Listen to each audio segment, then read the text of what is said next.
Trainer Michael Catalano Jr. comes from a family with a horse racing background. Well, I'm third generation. I grew up in Boston. All my family was in the horse business, and I'm kind of the last surviving one. Brought up at the track, and we went to the track every morning, every day. We did Suffolk, Rockingham, Gulfstream, and Highland in the winter. And my dad was kind of just an all-around horseman, hands-on guy. Learning from his father about training, Michael Catalano Jr. was thrust right into the hands-on experience very early on.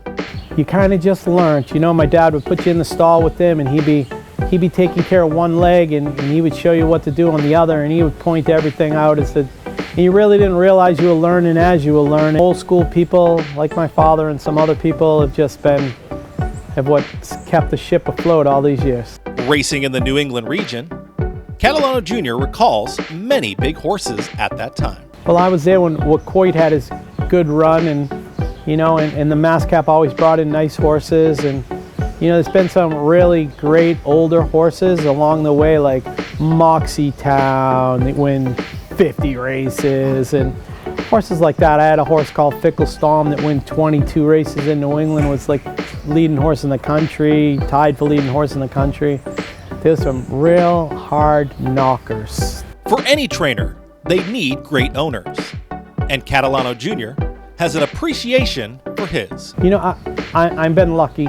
I've been lucky to always have one or two really loyal, faithful guys. And right now I have John Julia, I have Tony Como from Just in Time Bing Cherry, both class people, both very loyal. They stand behind you when you're doing good. They help you do good. They make it easy on you. They let you run the horses where they belong. They couldn't be asked for. They're both very good paid clients. It's a joy to train for people that understand the game. Training horses is a round-the-clock job. The Catalano Jr. barn is no different. We get here at 5 o'clock in the morning. We're not out of here till 5, 6 in the afternoon. And if it wasn't for her dragging me along, I'd be lingering somewhere else, let me tell you. The goal remains the same, and there's nothing like winning. No, it's an overall just happy for the horse, extremely happy for the client and ourselves and everybody, and it's just sometimes we get a little carried away, as you could see one day I threw my girlfriend up on the horse, and Stewart's didn't take too kind to that, but we were just over ecstatic after Jabberjaw's win.